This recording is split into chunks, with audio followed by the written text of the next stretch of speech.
everyone. A very good evening to you all. I'm Pragya, your host for today. Happy to welcome you all to a brand new session of How We Did It series organized by Institute of Product Leadership. We have been hosting How We Did It series, inviting Institute of Product Leadership alumni to share their career transition journey into product roles and inspire the aspiring product managers and product leaders. Before we start today's insightful session, let me give you a quick intro to the Institute. The Institute of Product Leadership is Asia's first business school providing accredited degree programs and certification courses in product management, product leadership, data science, design, strategy, and leadership. The Institute has partnered with three universities in India and the University of Houston in the United States. The Institute was founded in 2012 with a singular mission of creating 10,000 plus product leaders in the country. Ever since, the organization has designed and delivered programs in collaboration with various institutes, universities, and corporates to senior working professionals to help them make career transition into product leadership. The Institute has built and developed a community of over 3,000 plus successful alumni leading the product data and design teams across the world. We are also knowledge partners for 220 plus organizations worldwide. You can find out more about the Institute and the programs offered on our website. Folks, the International Certification in Product Management program is created and curated by industry CXOs focused on learning and career outcomes for aspiring and current product managers with many case studies, simulations, real-life projects, and personalized coaching.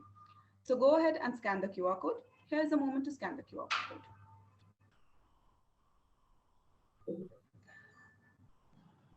Folks, here is some exciting news for the attendees tonight. So you have an opportunity to win Graham Scholarship. The best asked question in tonight's session will get this reward. Please check in the chat window for details. Once our panelists and speaker have shared their experience, we will open up for questions. Please keep your questions ready. You can post your questions in the Zoom Q&A window, or you can raise your hand and we'll unmute you.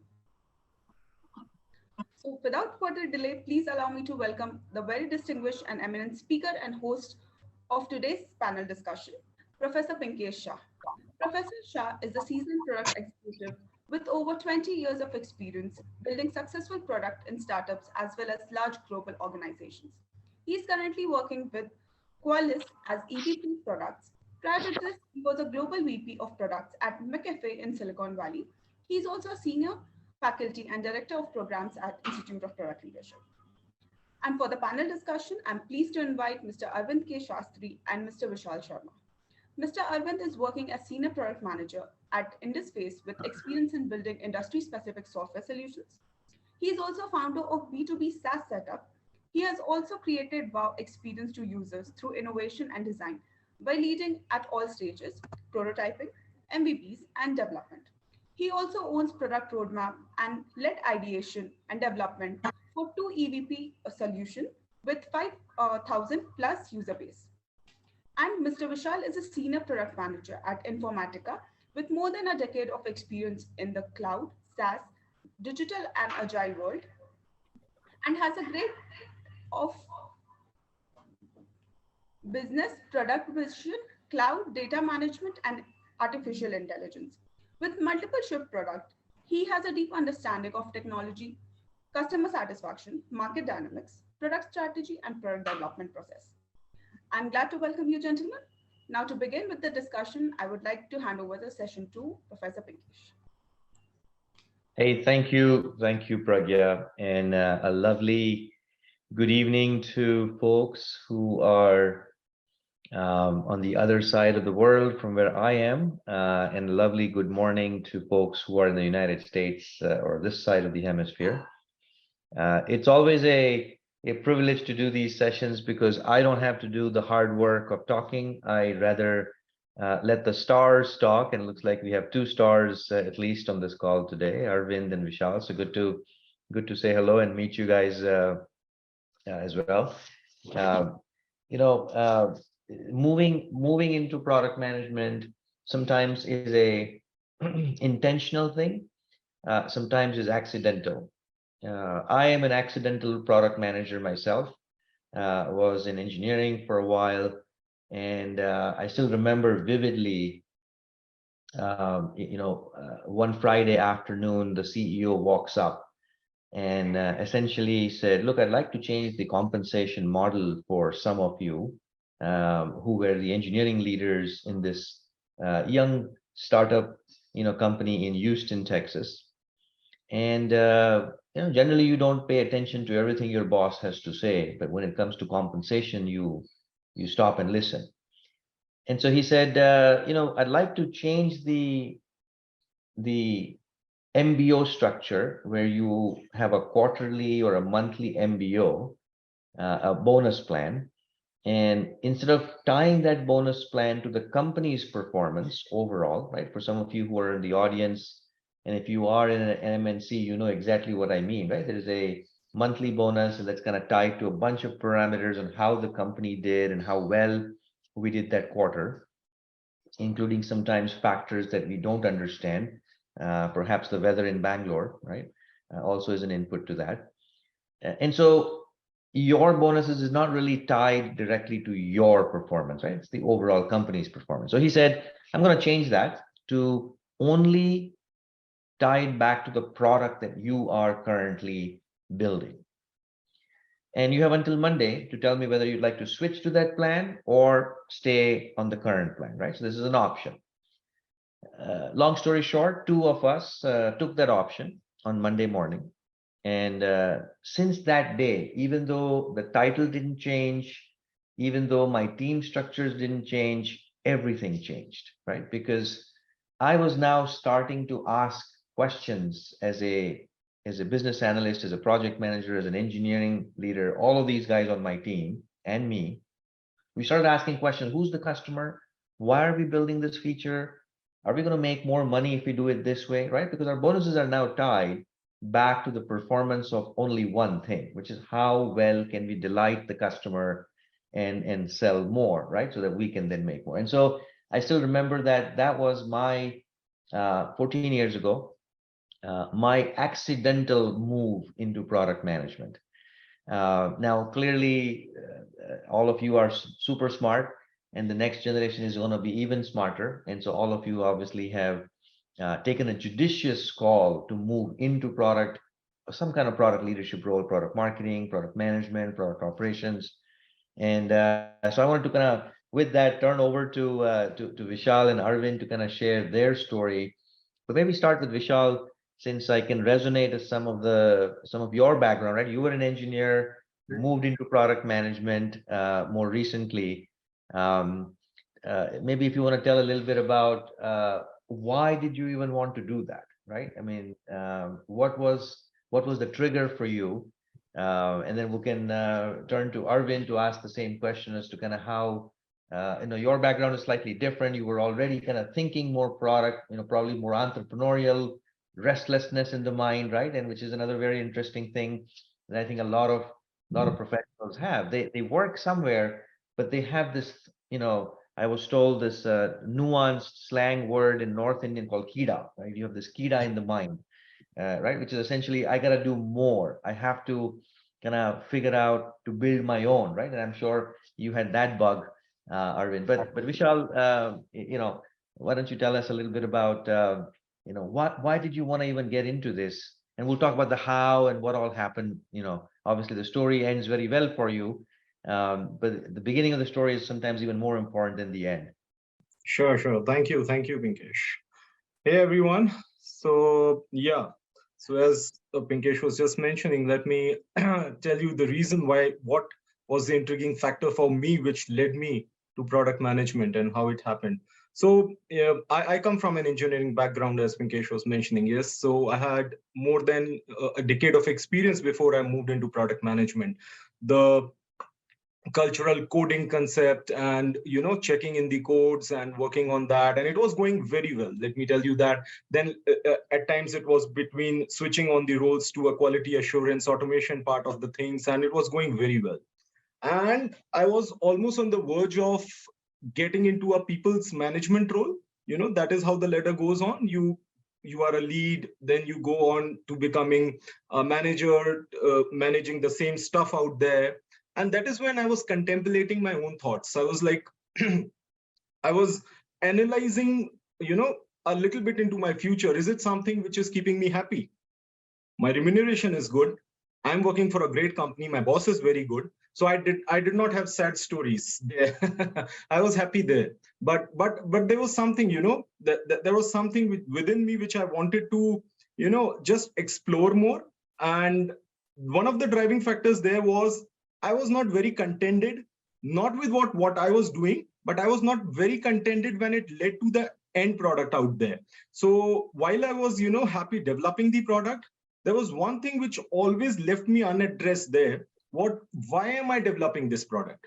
I am developing this product. This product is going into the market. And this is what used to happen in few of my meetings out there. So I used to go to the meetings. Being a developer, your work out there is, this is the code, it is working there. If there is a production issue, you have to fix this bug, blah, blah. We all know that. And this is how it is. My questions used to start after that.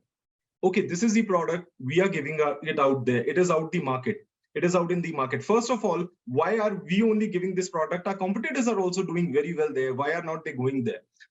And at times what happens is your thoughts are not very much encouraged, because your role is only limited till this arena. You are supposed to answer only till this arena. You should not be moving too much ahead of that. And that is when these sort of ideas drove my mind, that I have to start doing something different. Now when my inclination is more on why part, why this product and why this product and what difference is it making there out there, why the end users are using this, what difference will it make to their life, why only my current company for this. These ideas were driving me. Then on top of that, there was something which I used to love doing, that was interacting. So being on a a more of a developers or sort of that R&D role, your interaction is limited. Your interaction is limited to your team. Your interaction is to the max limited to the QA team, and on top of that, a few more folks out there. But at times when I got chance to develop, interact with other different stakeholders, that is something which used to fascinate me a lot. So interacting with different stakeholders was something which I used to enjoy much. So these thoughts, I literally went and jolted on these thoughts, and I thought, what is these things? If I sum up all of these things, what is that I get out of it? The answer was product management. And that is when I went ahead and discussed this with my management. And the answer always is not very much encouraging. People will not be very happy to just transition you immediately as a product manager and make you happy when you are doing quite well in your area. So that's the story which I can literally share forward. But yeah, that's amazing. And I think that's very well said. I think that the quintessential question of why, I think, is super important, and people do that at all levels, at spiritual levels, at why am I in this world level, but at a professional level, at a product and a customer context level. I think it's very important to have that curiosity. We're doing what we're doing, but why are we doing it, and what's the impact, and how will we measure whether we're doing this right? So I think that's awesome. You also touched upon this cross-functional nature, and I think that's another very important area that I've noticed in the last 15 years or so, as I've played several senior product leadership roles and I've hired hundreds of people. One of the things that come up is, even though you're an introvert, a lot of people make this mistake that, well, I'm an extrovert versus an introvert. And I'm saying it's nothing to do with whether you're introvert or extrovert, but I think the ability to engage with cross-functional leaders, cross-functional, professionals, and the curiosity around it, I think is a very important one that I'm glad you nurtured, Vishal, early stage. A lot of people don't realize this until very late. It's still doable when you get to that very late stage, but I think the sooner you start embarking on that, I think much better. Awesome. Maybe Arvind, on your side, if there is something that kind of triggered you, in kind of thinking more about product, why should I be a product leader? What's my ultimate goal to get in this direction? Maybe share some insights there. Oh, yeah, I mean, I definitely say it's very, very similar to what you and Ankit shared, but yes, I'll add my flavor to it. Maybe that's all I would probably add. So again, it's all about maybe the flavor, I would say, is the boundary about what all you get to think in your role, right? I mean, I wouldn't go into entrepreneurship journey and everything in a typical corporate environment if you were to look at it that way. You are typically given a boundary to say this is what you're responsible for and this is what you're going to solve, right? But when it comes to product management, I think although we don't get into the nitty-gritties of engineering, I think the boundaries are really big in terms of not just about what features to build, but really about the product marketing angle. It could be about stakeholder management angle. It could be the competitors angle, right? There are so many aspects that we actually dwell into to come up with something like a roadmap, right? So it's not something like you're given A and you just need to solve it, right? So that's something that really drove me, and the inspiration for this was probably my experience in entrepreneurship, where in an entrepreneurship environment, right? You have to do everything. You have no other go.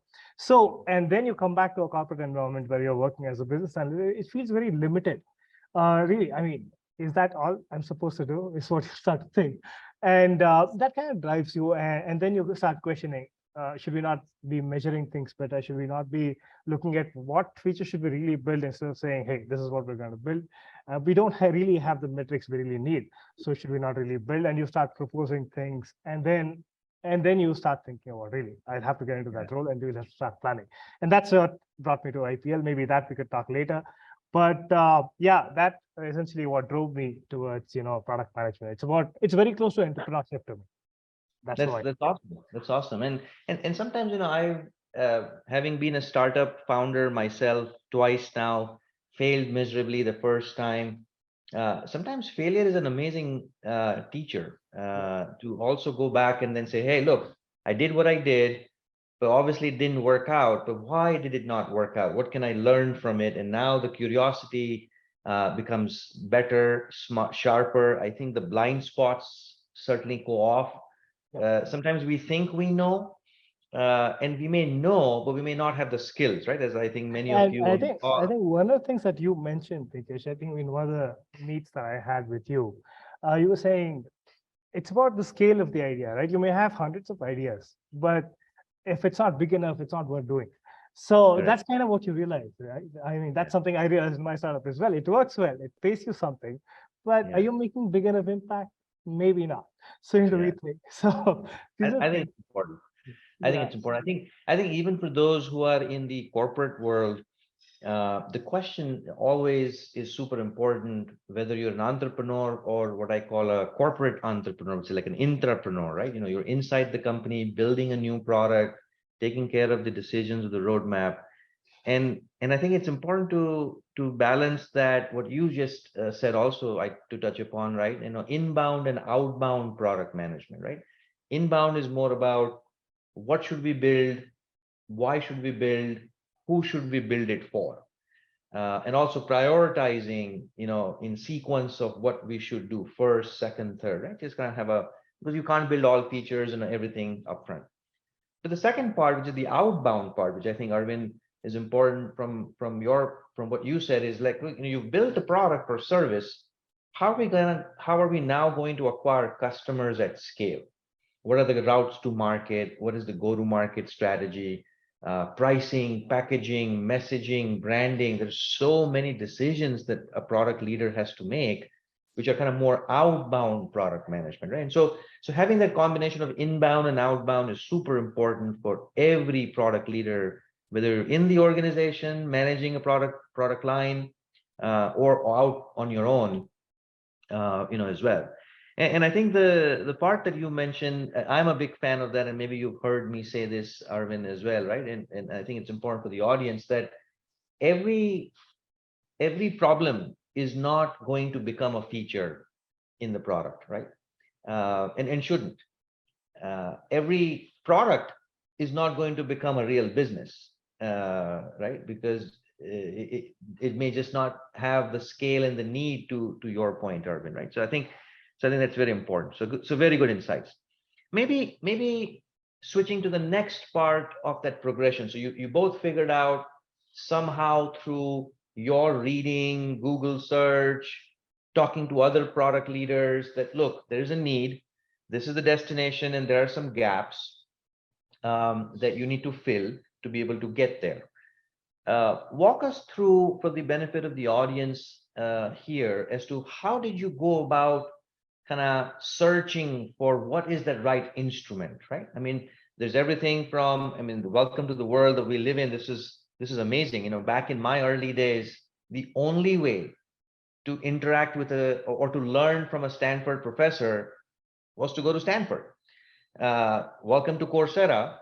That Stanford professor has packaged up amazing video courses, if you will, available for free in many cases, or very insignificant cost from a financial perspective, right? From Udemy to Udacity to Coursera to right. I mean, all kinds of upgrade, all kinds of kind of digital learning companies exist, which is good, which did not have before. Thanks to YouTube, all kinds of great videos and content is out there. Including, I'm sure, this webinar that's going to hopefully inspire hundreds and thousands of people when somebody is watching this later.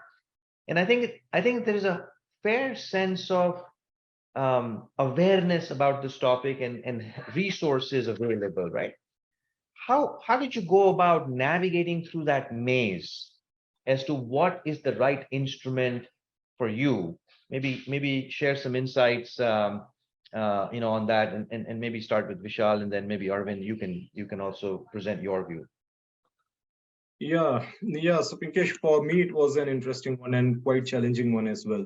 Those were way back in 2019, and I would say when I was almost in the decisive mode of going out there and changing my role. So that was something there in the mind, but how to do that? That was keeping me back, suppressed in some forms, which was reflecting in many other ways. So I was, as you mentioned, I was Googling a lot. I was discussing this with my peers. I was discussing this with my seniors, my mentors, everyone. And there were n number of resources, as you said, way back even then. The Udemy, there were a few of the IMs which were giving you these, different courses. And then, what it happens is you are in a state of ambiguity when you don't have anything or when you have too much of that thing. So for me, it was the second thing. It was like it was so much of those contents everywhere. Which one is the correct one?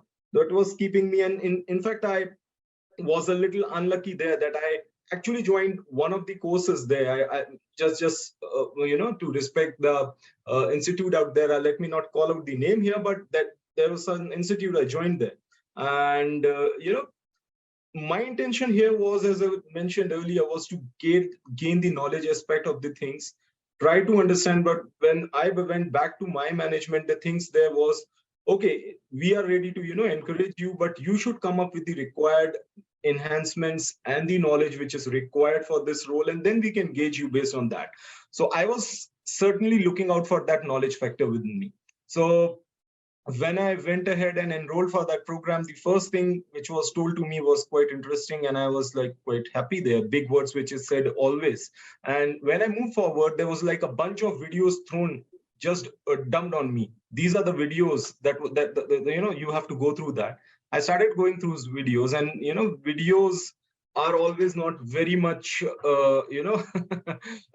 something which keeps you on your toes. So I started going through that, and later I figured out, that these are just those videos I'll be going through. At the end of the day, you'll be getting that certificate, put it in your resume, walk your path. That was not certainly which I was looking for. Then it so happened in one of such webinars, what we are conducting today, the senior folk out there and one of our co-founders here in IPL, Mr. Sai Satish Vedam, happened to meet me. And it is only after discussion with Mr. Sai Satish that I found my eureka sort of moment there, that these are the things which I was looking for and what he's explaining to me. And I got on a call with Mr. Sai Satish, and he sort of briefed me that this is how the content will be, and these are the things which will be there. We have something called 1:1, and these are the things we'll be taking you forward, provided you put your best foot forward. So I was very happy, and this is how my journey started with IPL, and I was very happy. And yeah, things went ahead and shaped out very well. That's fantastic.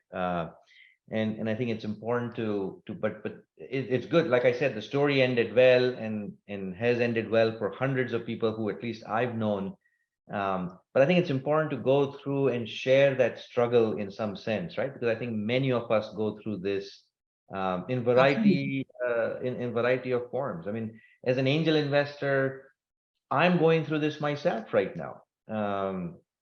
I have started doing angel investing. I'm now invested into 4 startups. I'm on the board of a few, but I don't know how to do this because I've not done this before. And Mhm. now, how do I learn?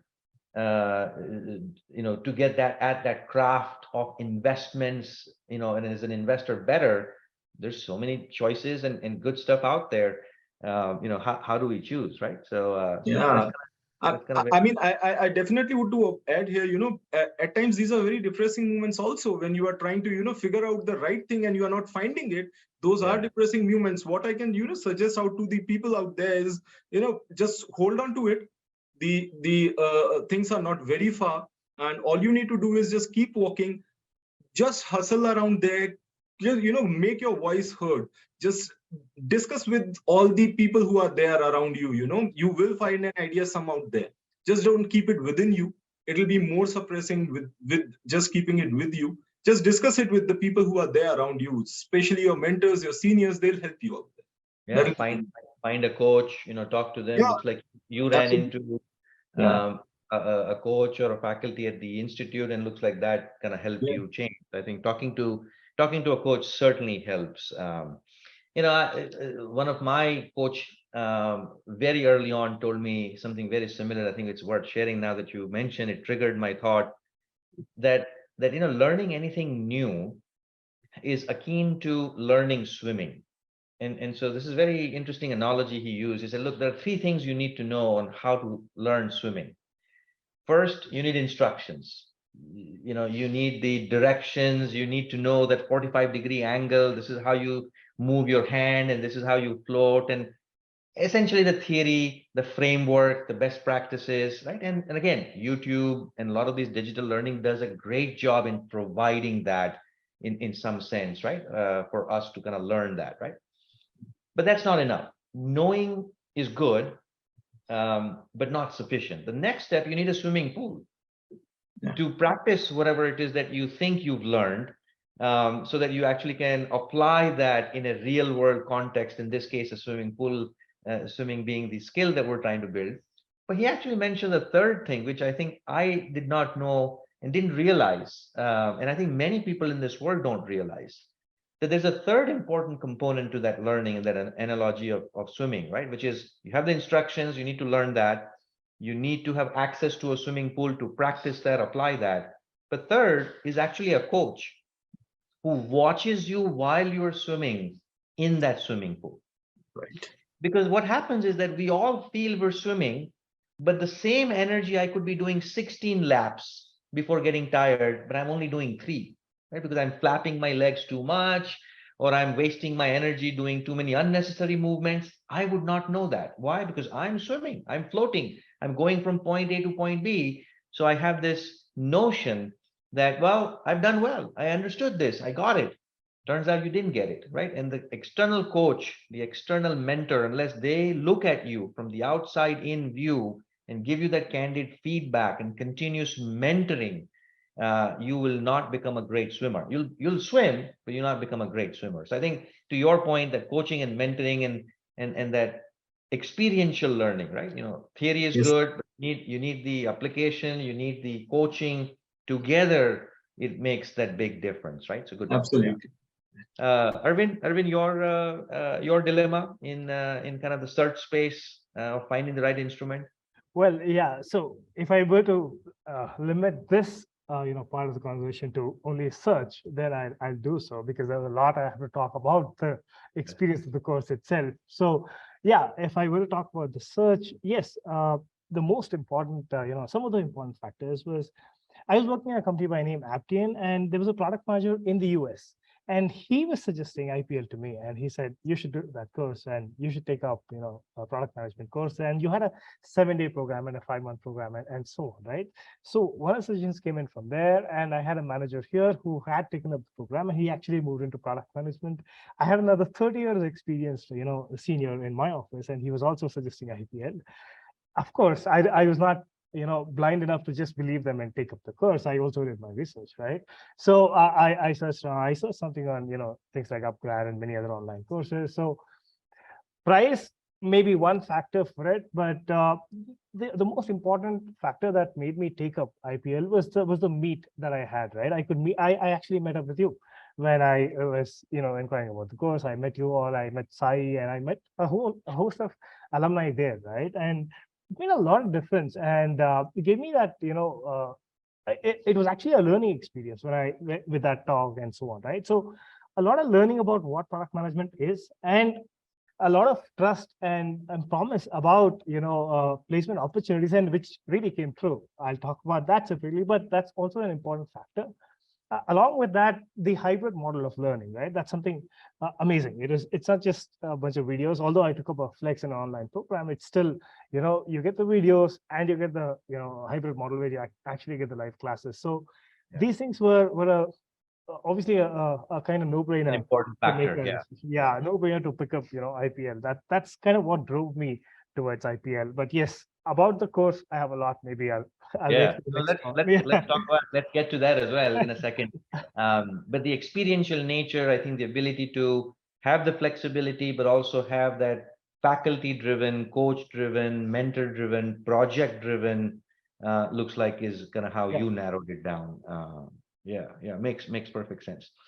Well, let's talk about in a sense what has happened, right? Now let's kind of get to the good part of the exciting, more end part of the story, which is the outcome. Because at the end of the day, I think a lot of us also have to realize that especially if you're a working professional, you have to balance time, energy, money, right? I mean, there's a lot of trade-off. It's not just the money. In fact, a lot of people make this mistake. It's also the time. It's an opportunity cost, right? To Vishal, to your point, you start down this path, you realize that's not right for you. That's not just money wasted, that's time wasted. And something that you do not have enough of as a working professional, right? And so the opportunity cost is actually a bigger cost when you cannot do trial and error with your career. Let me do this. And then when you're junior, fresher, maybe early stage of your career, yes, take a few wrong turns, no big deal. But when you get senior and you get into the mid-career part, it becomes extremely, expensive to do this trial and error with yourself, right? So now the end result of kind of how, in your case, it was a transition, from what I understand, Vishal, right? So you were in engineering, you're now into product management. You kind of made that big shift. And by the way, thousands and thousands of people have made that shift, knowingly, unknowingly, sometimes at the right place, right time. I'm one of them. Turns out that 71% of product managers in the world are accidental, by the way. This is fascinating. I thought I'm the only lone guy. When I asked the question around, I realized that when I say accidental, they did not really, plan to be there. Along the way, they figured out that's my goal. Along the way, they probably did some amount of education, awareness, orientation, right? In your case, you had a formal program that you had access to. In my days, we didn't even have a formal program, right? You kind of struggle here and there, and you build your own learning resource kit, if you will. But tell us about the transition and kind of where you are right now, so the audience gets a good sense. Sure. So let me start with. So yeah, currently I work for, as I was telling, I work for Informatica. I'm working as a senior product manager here. And Informatica, I think few of you might be knowing, this is one of the leading enterprise cloud data management organization, prominently known for its ETL tools out there. And my role involves more on the, dealing as a complex, or I would say a natural inhabitant of a product management or a product manager out there, is to interact with customers, make the features available out there. So that is how my daily job would look like. But yes, now talking about the journey here, the journey, as I said, right now, picking up from that endpoint. So I enrolled out for the course here in IPL, and I started moving. So this was very well curated, very well designed modules out there. Those were, because as I come from a technical background, I didn't know what exactly is GTM. I never, sort of crossed my way onto the GTM strategies. I was never thinking about product designing. I know there's a team here in my company who looks out for product design, but I actually never meddled with product designs. I was very much fascinated actually when I was going through the modules, because it was like touch basing with each and everything, not just touch basing, but actually making you deep dive with that, make you work with with those real time assignments and those capstone projects. Those were very happy. Those were very happy moments for me, because I actually started feeling like, over the time I got the confidence of a product manager, because the modules out there and the assignments, those projects which were there, were very, very helpful for me. I remember designing many things, building out those wireframes out there, which I never thought I would be able to. But those were very, very interesting moments. And especially, I would say, for the folks who are there and who are not from the technical world, there is a specific module which was there for those people, which actually takes you deep dive into the cloud and the microservice and the data world and all that. And that was also very helpful out there. And while this transition was going on, and as you said, rightly said, that, when you are actually, you initiate something right from the inception point, you have to make sure that you have to balance it out well. Because it's not that you are leaving your current job and you are full diving into this course. You have to take care of your current job. You have to take care of your personal front.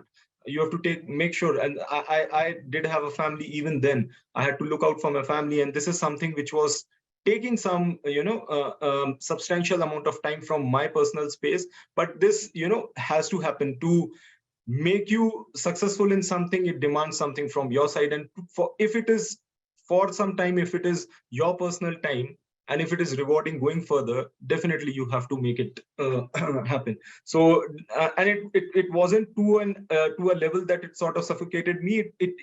When you are giving time and it makes you happy, that time is not counted as a complexity for you going further. So that is what happened, because all the learning part which happened was very interesting. The cohorts which I had here, and I would definitely would like to mention that the people whom I was interacting with from different domains, and I remember those weekends when I used to sit and discuss those capstone projects out there, and we used to discuss our new ideas. Those were some of the very fascinating and enjoyable moments for me. And eventually, towards the end of the journey, when it happened, I did not know, by the way, when I started with, I did not look much into the career plans of moving out of the organization, because I was very much looking out to switch within me or my organization.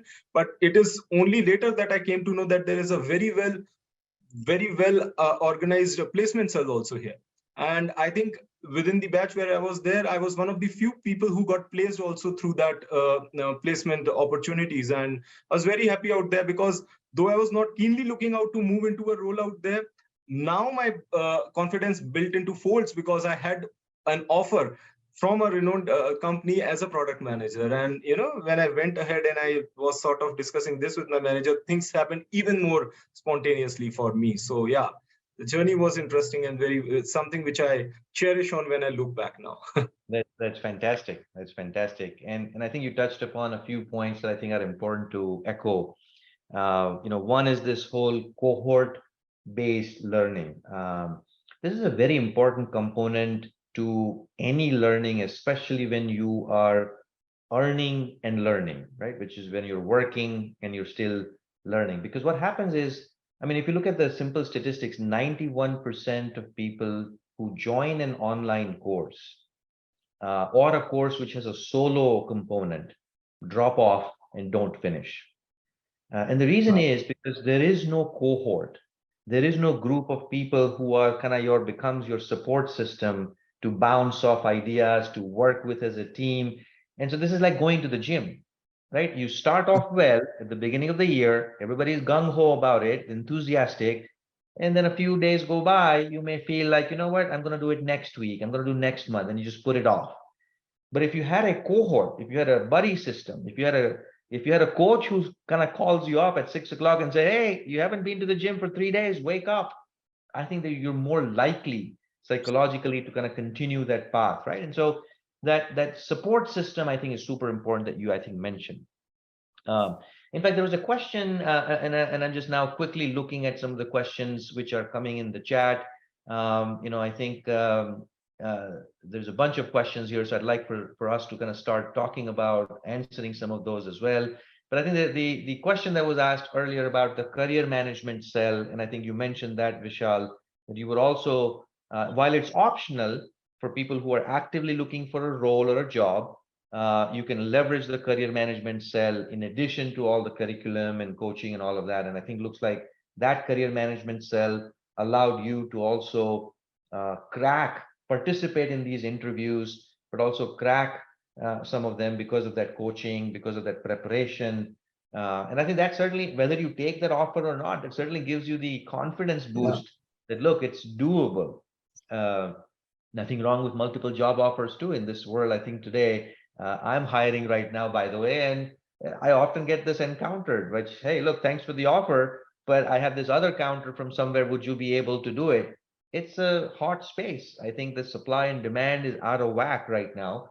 There's a lot fewer product leaders and product managers in the system than the amount of opportunities and jobs, right? And so obviously each one is going to get multiple offers.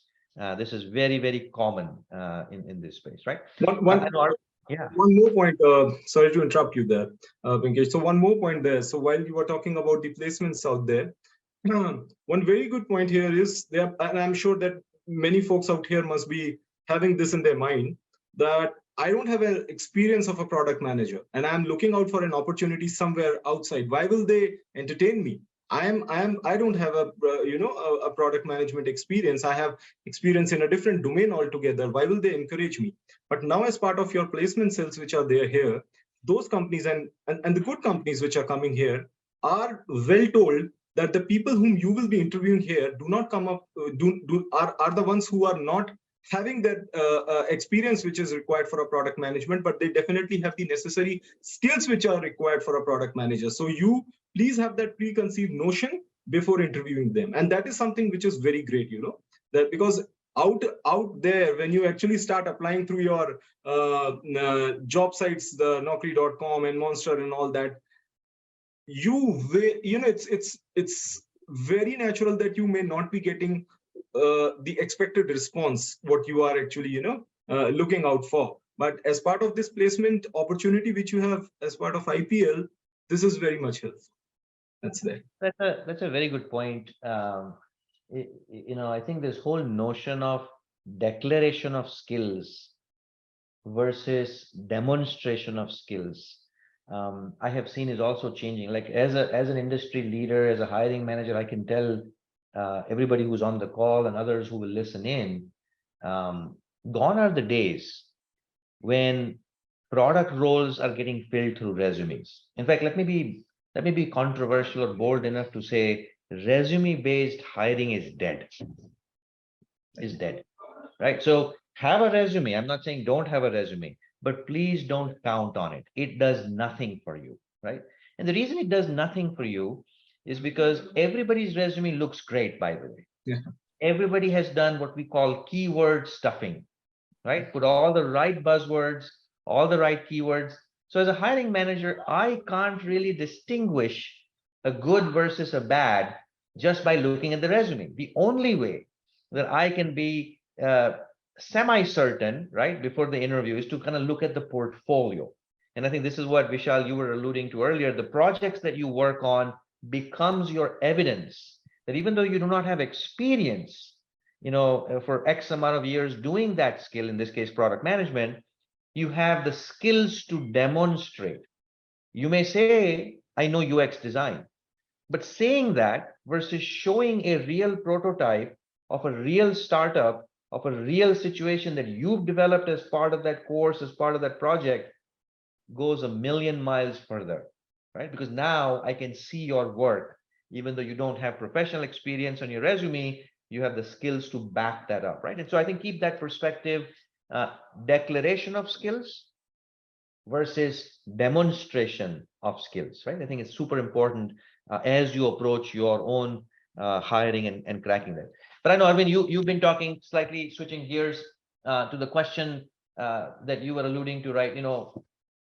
The excitement that you went through in the program and some of the highlights of what you thought was the best part, and perhaps some not so best part, candid conversations, because again, this is not a choreographed situation today. I have actually not met up with Vishal or Arvind at all, even before this call. So this is truly live, spontaneous, and it's meant to be candid conversations, right? Because the intent here is to kind of help others who are in this journey, so that we all can provide inputs as they make decisions about their careers, right? So that's kind of the whole intent of, at least I think that's the intent of what the Institute wanted to do today, and why they invited me to be part of this. But Arvind, from your perspective, what did you like or love the most, and maybe a set of things that you didn't, if there are any, but just kind of more candid advice for people on the call. Well, maybe a quick, background, right? So before I joined the course as well, right, I did apply for a few interviews on product management. I thought, oh, I know a lot of things. I've run a business, so obviously I should know what product management is and how to get things done and so on. But honestly, it was really hard to get an interview call for product management from my resume. Okay, and because I probably didn't have the role product manager, maybe I had a co-founder as well, but it's still hard because probably there are loads of resumes that are going to a hiring manager, so it's going to be difficult. I didn't have a great portfolio per se to make. So while I did get one or two calls, I realized that I was way off the mark in understanding what the role really meant in a typical corporate environment, right? So running, I constantly talk about this to some people, right? So when you're really building some business or some product, when you're getting something off the mark, right, it's more like getting a vehicle to run. But an organized way of learning product management or getting that framework in your head is extremely important. It's more like designing a bike, right? That's how I would rather put it. And that's what is needed. It's not just about it, or else you would end up building something and it would not really be scalable, and there could be hundreds of problems in it. So that's something I really learned was lacking in me before I took up the course. So as I went through the course, I realized host of things. I had my business. I realized what are the real drawbacks in my thought process in thinking this was a great idea. Like, how was this a great idea? So did you look at everything and so on, right? So you get a lot of perspectives when you really religiously go through the course material and the sessions and everything, right? Of course, Sai helped me a long way in bringing about, the thinking mindset, the reasoning aspect of product management and so on, right? So I'd say if you really reflect upon your experience and combine this with the knowledge that you get in the course, it's going to transform you and your thinking abilities or your thought process itself. So that's the biggest takeaway I got from this program. And just about a couple of talent-a-thons, and I was able to crack, and I was able to get into a product management role. So that was so. I joined this course, and then I actually put down my papers in Aptian, and I thought I should crack this. And I actually cracked this in just about 10 days after my last day of work. I was in a product management role. So it was a 3-month, sprint, I would call, to move into product management role. And really, IPL, made it happen to me. So I'm really thankful to that. So it's a big transformation. And of course, I've learned a lot over time as well. After you get into the product management role, you learn even more and so on. But the biggest point was breaking into that role. And I'm super grateful for IPL having me and giving that That's up. great. That's great. Very happy for you that this has happened, and it's very big of you to acknowledge, the people, the systems, and the institutes that have been, helping you.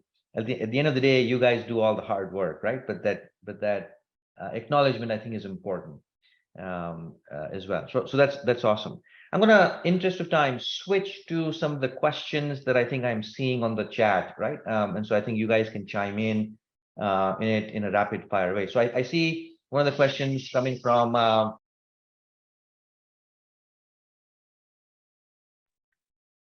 one of the thing is kind of the difference between product manager and project manager, right? I think Raj has asked that question. I don't know if any one of you wants to quickly, take that. I can give you my 2 cents, Raj, as well. But Vishal, do you want to maybe say a quick difference since you've come from that engineering to product? This is, I'm sure, a very popular question, right? Scrum Master versus project manager versus product manager. Any quick Yeah. thoughts? Yes. So when it comes, yeah, as you said, right, one of the very common questions we keep hearing is the difference between project management and product management. The terms are very alike, and I would say to some extent the work is also alike, but there's a difference out there. So product managers have a very, what I have learned over the journey here is they have a holistic view on everything when it comes to product managers, right? They have a holistic view, and project managers on the other front are the ones who are very release driven. Their work is something, this is some features which are coming as part of your roadmap. You have to make sure that these features are delivered. That is something. But when it comes to putting more ideas to this, making that what difference this product would be making, or this features as part of your product would be making going forward, and how on the framework level, when I say framework, not the code framework level, overall framework level, from your company's perspective, what difference will it be making to your organization going forward? What more feathers would be adding to the cap out there is something which is decided more by the product managers. So it's more holistic when it comes to the product management flows or the product managers. Makes sense. Yeah. I mean, I've been asked this question, I don't know, thousands of times now. I still get asked that question internally in the organization sometimes. And I think the answer to me is super clear to, I think, the way Vishal explained. It's tactical execution versus strategic decision making, right? Now, I'm not saying that the product manager does not need to do tactical execution. Of course they do. I'm not saying that the project manager does not need to make decisions. Of course they do in some cases as you move up. But by and large, one is about, making sure the trains are running on time and with the right resources and with the right risks and with the right schedule management. But product management, on the other hand, is like, why are we having this train and where all should it stop and what should be the price of the tickets for every stop? That level of strategic decision making is the big difference, right? In fact, 74% last I heard, according to the 2021 research that was published by the Institute of Product Leadership on the state of product management. You should download this report if you haven't seen it. It has some amazing insights. But almost 74% of project managers and business analysts are feeling frustrated because there's not a high growth after a certain point of time. It's like a glass ceiling. And so they eventually then move into product management. My recommendation is don't wait till that so-called glass ceiling hits you. Start thinking about it faster or sooner if you are in that zone. The other question that I think Asha asked a question. I think you answered that, Vishal, about the shift from engineering role to product management and how that was. So hopefully, Asha, you got that answered. I see Naman asking the question of domain and industry as a necessity for product management, right? Whether you're in banking or finance or IoT, how important is domain when you make that switch or when you make that decision to move into product? And is it across all domains? Is it domain specific? Arvind, do you want to quickly chime in? About the importance of domain and product management. I mean, I wouldn't say it's not important, but product management, as we discussed earlier, right? It's about the mindset for sure. Maybe if I were to put a number, maybe 70 to 80% of product management is about the mindset, and how deep and how well you can think is what matters. But of course, you cannot really, if you're a tech guy, you can't really dive into fintech. You don't know when you know nothing about finance and so on, right? So you obviously have to have some flavor of what the industry is and what the users are looking for, and what are the industry standards here and so on. You should have some idea. But today, in this day and age, if most of you guys are trying to transition into product management, are from IT background, usually from what we see. So in that case, it shouldn't be very hard when you want to get into SaaS, products and so on, right? A software product management is fairly, you can still get by because you can still understand what the business look like and what consumers, profile looks like and what people are looking for. You can really relate to it. If not for something like finance and so on, right? For a generic product, for another software to be sold as a service or whatever, right? So that should be easier to relate to. So industry should not be a big challenge unless you're making a big shift. So that's how I look at it. And I had no idea about security and so on. I'm a mechanical engineer by profile, so by education and so on, right? So of course I have some development background, but I'm in this space, a web application security company, and I'm a senior product manager here. So that says it all, right? There you So go. That says it all. I think there are hundreds of such examples that I know. People were in aviation. We had one of the alumni who I distinctly remember. She was a dietitian, and her passion to join the executive programs and product leadership programs was more about, hey, I want to shift out from that medical industry into, let's say, a Flipkart or a retail e-commerce, and she did it. Right. And so I think product management is agnostic. The part that you need to be careful is, I think what Arvind mentioned, is the customer context. If you are going to go into an agri-tech and build agricultural products, well, you better understand how farmers operate on the ground. You better understand the ecosystem of the middlemen on where the produce goes through. Now, I don't call that industry domain expertise. I call that customer context, right? So if you are selling, building, creating things for a type of persona, you better understand that persona. And in today's world, you can learn anything about any industry, in 2 days, right? Because just, you don't have to be an expert. You don't have to be coming from that domain. But if you're building software for doctors, well, you need to know what the day in the life of a doctor looks like, right? Otherwise, you'll be not very useful. So it's domain agnostic. You can absolutely shift from one domain to another, but you need to make a little bit of effort to understand the customer context, right? Is the kind of the summary.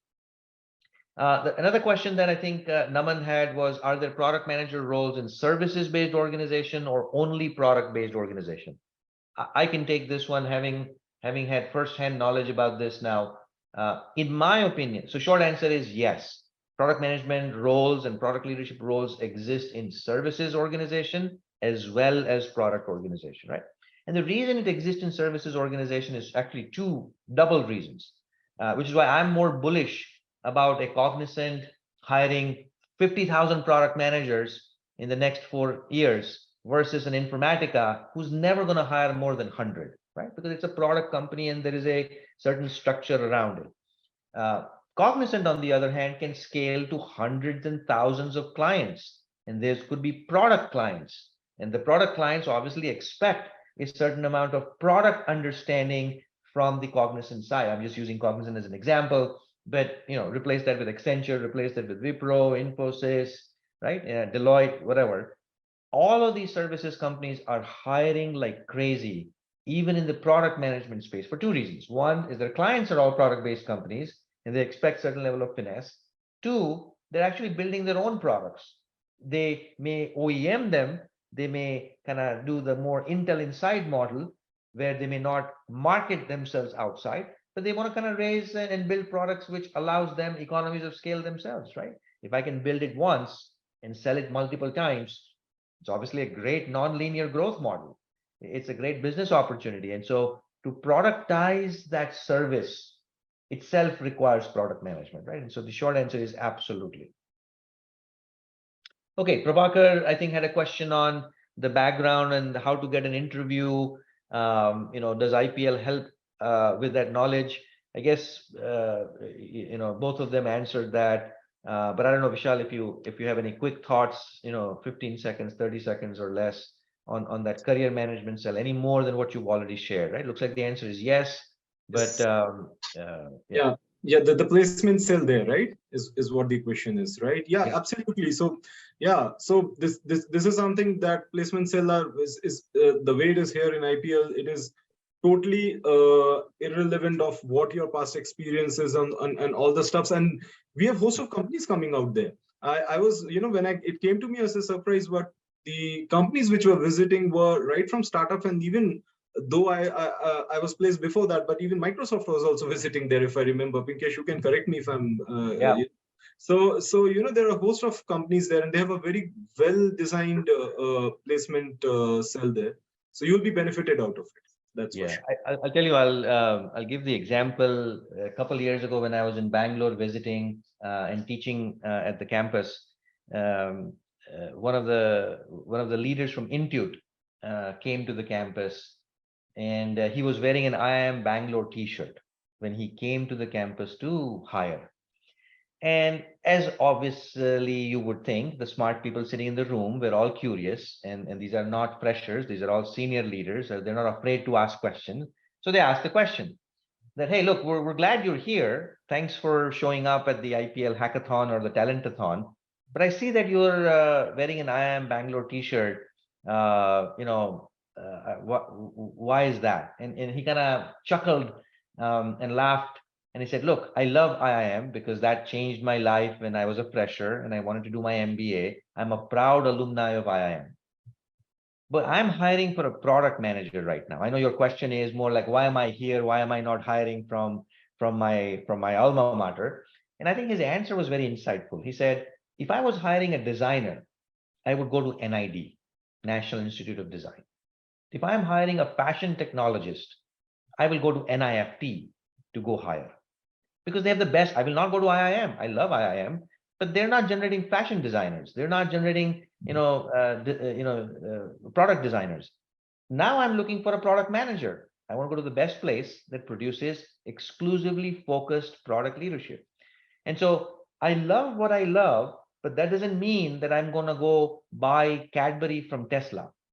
Tesla is a great brand, but I'm not going to buy Cadbury from, and vice versa. I'm not going to buy an electric car from Cadbury just because it's a great brand, right? And so there's the context of what you do and where you get. So I think to your point, we've seen that quite a bit as well, right, on the campus. I know I'm getting signals that we're running a little longer, but since the questions are coming in, I want to make sure that we also answer the questions.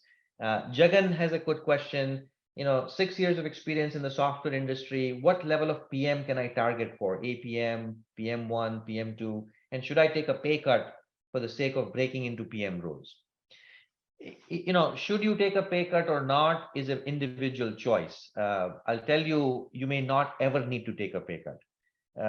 The salaries in a PM role are so high that even if you so-called take one level down, just from a level perspective, right, level 7, level 6, right, if you're going to get step one down, the growth and the quantum is just super high. Now, if I give you the context of India, a lot of the alumni who reach out to me, after they graduate, right, just like Vishal and Arvind graduated recently, but there are people who graduated 6 years ago, and they still are in touch with some of the faculty members, like who, let's say, if I've taught somebody in the class, and if I made a good impression, they're still in touch with me. They would now call me back and say, look, I've got these 3 offers.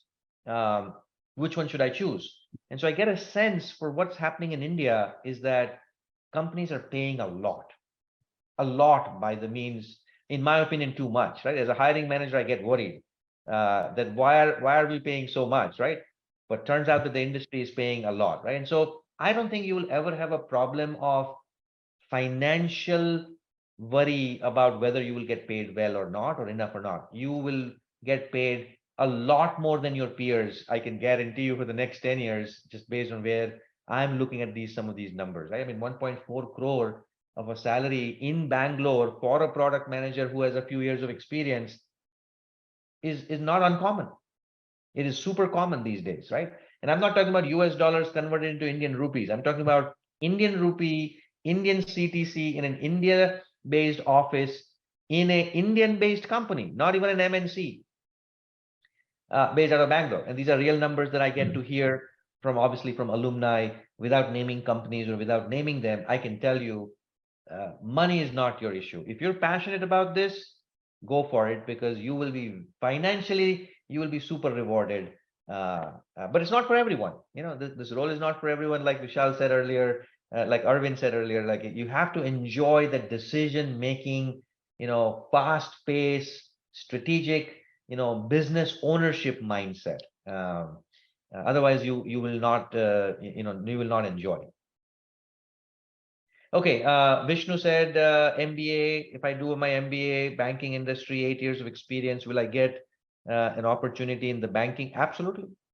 Banks are using product managers all the time. And in fact, if you look at fintech, which is like the combination of technology and banking, I mean, Paytm and PayU and Zelle, and there are like thousands of product management openings everywhere, right?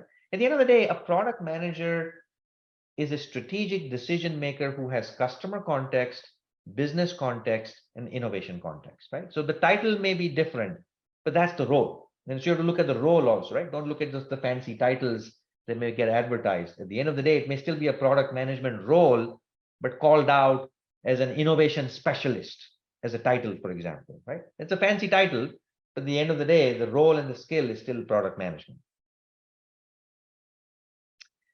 Okay, I think there is project management is about scope. Yeah, Sumit has a good comment about it. Asha Banu has another follow-up question on, product owner. Do I have to become a product owner to be a product manager? No. Short answer is no. It's fine if you go down that path, but you do not have to do that. And also the definition of product owner and product manager is slightly fine line. In many companies, they don't even make the distinction. But inbound and outbound is where you definitely want to be, right? If you come from engineering, start with inbound and then develop outbound. If you come from marketing and sales, start with outbound and then develop inbound, right? If you want to stage this, that would be my recommendation. Is an MBA necessary for a PM role is what Santosh is asking. I don't think so, but let me ask Vishal and Arvind, what do you guys think? I don't think so. Absolutely. So just on the personal front, I wasn't an MBA. I wasn't an MBA holder, which I am now. But I wasn't an MBA holder when I actually landed up my product manager's role. But yeah, it's definitely not a necessity for you. Yeah, would you agree, Arvind? Yeah. In most MBA courses, I did my MBA, but I don't think it seemed to help me get back into product management. So Yeah. it kind of, although you get some context, but it doesn't really put you into product management role. I mean, I don't want to stress upon IPL again and again, but Yeah. yes, IPL did push me into product management thinking. Although MBA gave me some bit of foundation to understanding, IPL knowledge very quickly, but it doesn't really put you into that role. Yeah. IPL course did to me. I think any learning is always good. So I always recommend people that, look, if you can afford and if you have the time, energy, patience, money to do an MBA, do it. But don't expect magical things to happen when you do it. That's the problem with people expectations, right? I do this, so I'm entitled to now a PM job. Well, it's not going to happen that way, right? So it will certainly help, but it's not necessary. As a hiring manager, I can tell you, I don't care.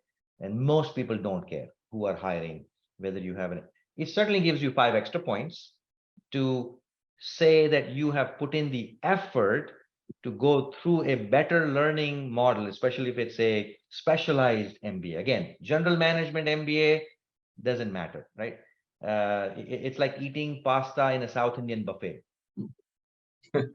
Why would you do that, right? Why would you do that? And that's not Italian food. That's just, one other topic thrown in a bunch of other things, right?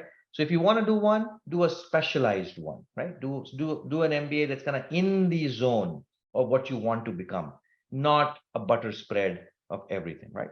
So with that, I know Pragya has been patiently waiting for me to wrap up. I think now is the time to wrap up. I'm going to pause. I know there's a few more questions that were on.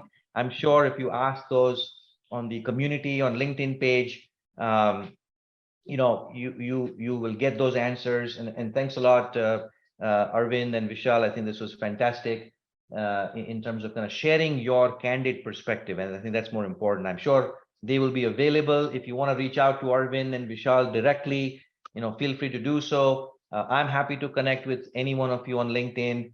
drop me a note. Happy to help, right? So back to you, Pragya. In the view of time constraints, as Professor said, you can just book an appointment with a counselor. Here's the QR code, and you can just scan the QR code and you can book an appointment. You can ask all your doubts and queries. There's a moment to scan the QR code. And for the exciting part today, so Professor, the difficult part for you, you need to select the winner who asked the best question so we can reward them. Oh, wow. That's a dilemma now for me. I think a lot of these questions were amazing questions. Wow. Okay. Let's see. I think the one that I saw on the chat from Asha Banu. If I have to choose one, I mean they're all great questions, so I'm having a hard time choosing one. But if I have to choose one, I'd say Asha had some good questions. So congratulations, Asha. Our team will get in touch with you soon. And thank you, Professor Pinkesh, Mr. Arvind, and Mr. Vishal for taking out time from your busy schedule and sharing your journey and interacting with the audience. And audience, thank you for asking so many questions. We have a number of questions lined up and we'll do answer all your questions. And don't forget to register for the upcoming events. And with that note, I would like to end today's session. Thank you for joining in. Have a great evening. See you guys. Thank you for hosting us, guys.